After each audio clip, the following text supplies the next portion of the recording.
السلام علیکم ورحمۃ اللہ وبرکاتہ۔ محترم سامعین، واٹس ایپ، فیس بک، یوٹیوب اور سوشل میڈیا کے دیگر ذرائع پر یہ بات عام ہو رہی ہے کہ جیسے ہی ثریہ ستارہ طلوع ہوگا تو دنیا سے کووڈ-19 ختم ہو جائے گا، اور خوشخبری یہ بیان کی جا رہی ہے۔ اس سلسلے میں رسول اللہ صلی اللہ علیہ وسلم کی ایک حدیث مبارک کو بھی پیش کیا جا رہا ہے۔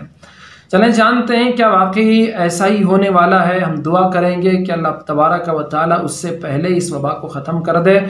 تو جاننے کی کوشش کریں گے آیا اس طرح سے کوئی حدیث موجود ہے جس میں اللہ کے رسول صلی اللہ علیہ وسلم نے ایسی خوشخبری سنائی ہے۔ اگر خوشخبری سنائی ہے تو وہ عام ہے یا کسی مخصوص موقع پر مخصوص علاقے والوں کے لیے، ہم اس کو جاننے کی کوشش کریں گے۔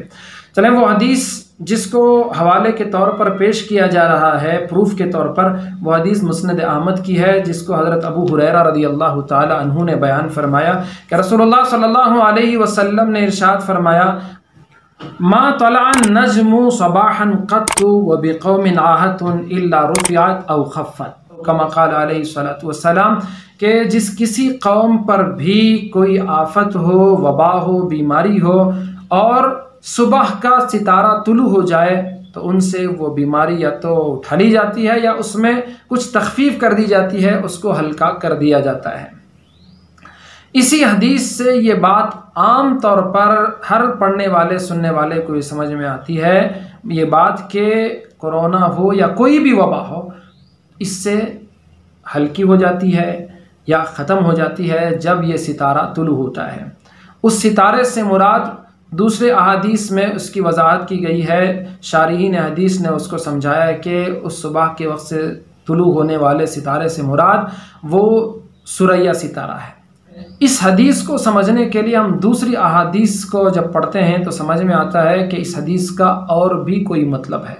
میں اس لیے اس کی وضاحت ضروری سمجھ رہا ہوں، اور یہ عام فہم ہے، باقی اس کی محققانہ اور عالمانہ گفتگو تو کبار علماء جو صدیوں سے کرتے آئے ہیں، آج بھی ہمارے اکابر اساتذہ علماء کریں گے، لیکن عام فہم انداز میں اس لیے اس گفتگو کی ضرورت پیش آ رہی ہے کہ کہیں ایسا نہ ہو کہ اس حدیث کو ہم سمجھنے میں غلطی کر بیٹھیں اور یہ کہہ دیں کہ 12 مئی کو جیسے ہی ثریہ ستارہ طلوع ہو جائے وبا ختم ہو جائے گی۔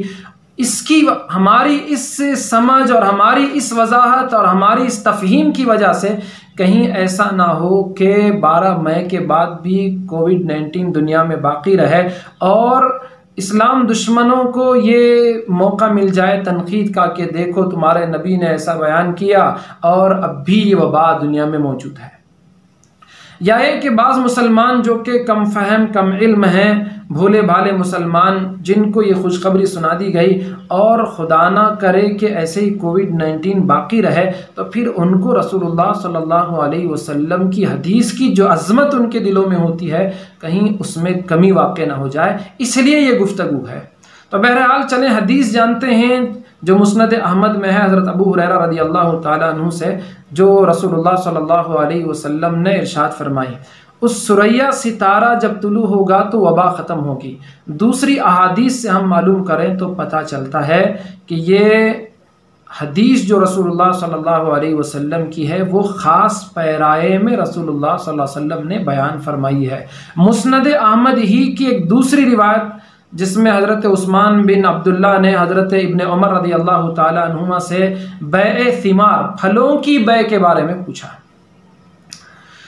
تو انہوں نے رسول اللہ صلی اللہ علیہ وسلم کا ارشاد نقل کیا۔ آپ صلی اللہ علیہ وسلم نے بیع ثمار سے منع کیا۔ نہا رسول اللہ صلی اللہ علیہ وسلم عن بیع الثمار، پھلوں کی خرید و فروخت سے رسول اللہ صلی اللہ علیہ وسلم نے منع فرمایا، حتی تذهب العاہۃ، جب تک کہ ان کی آفت ختم نہ ہو جائے۔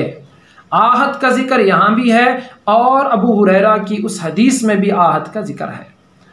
تو یہ آہت پھلوں کی وبا، بیماری، جو وہاں رسول اللہ صلی اللہ علیہ وسلم اس کے ختم ہونے کے بعد پھلوں کی بیع کی اجازت دے رہے ہیں، اس سے پہلے منع کر رہے ہیں۔ تو اس پر سوال یہ ہوتا ہے وہ متى ذالک، کہ کب وہ آہت ختم ہوگی، وہ بیماری؟ تو آگے ارشاد فرمایا حتی تطلع الثریہ، یہاں تک کہ سریا ستارہ طلوع ہو جائے، یعنی جب سریا ستارہ طلوع ہوتا ہے اس وقت پھلوں کی بیماری ختم ہوتی ہے۔ پھر پھلوں کی بیماری جب ختم ہو جائے تو اس کی خرید و فروخت جائز ہے۔ تو اس حدیث میں ہم کو یہ بات سمجھ میں آئی کہ آہت جو مراد ہے وہ پھلوں کی آہت، پھلوں کی آفت ہے۔ اسی طرح بخاری شریف کی ایک روایت جو کتاب البیوع میں ہے، بابو بیع الثمار قبل ان یبدو صلاحها میں، کہ وہاں حضرت زید بن ثابت رضی اللہ تعالیٰ عنہ سے مروی ہے کہ رسول اللہ صلی اللہ علیہ وسلم کے زمانے میں لوگ پھلوں کو بیچا کرتے تھے، خریدا کرتے تھے ان کے کارآمد ہونے سے پہلے، پکنے سے پہلے ہی۔ اس کی وجہ سے ہوتا یہ تھا جب پھل پکنے کا وقت ہوتا تو یہ مالک ان سے قیمت کا مطالبہ کرتے اور یہ خریدار ان سے اس طرح کہتے کہ دیکھو پھلوں کو یہ بیماری آ گئی، فلاں آفت آ گئی، یہ وبا لگ گئی، اس کی وجہ سے پھل کم ہو گئے، ہمارا نقصان ہو گیا، مطلب یہ کہ قیمت میں کمی کر دی جائے۔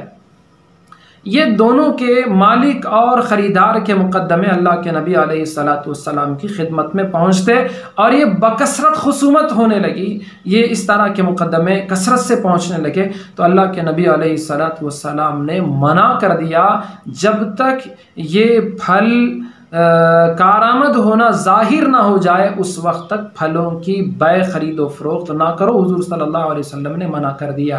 حضرت زید بن ثابت کے فرزند دلبند حضرت خارجہ بیان کرتے ہیں کہ زید بن ثابت اس وقت تک پھلوں کو نہیں بیچتے تھے جب تک کہ سریا ستارہ طلوع نہ ہو جائے اور پھلوں کی زردی اور سرخی ظاہر نہ ہو جائے۔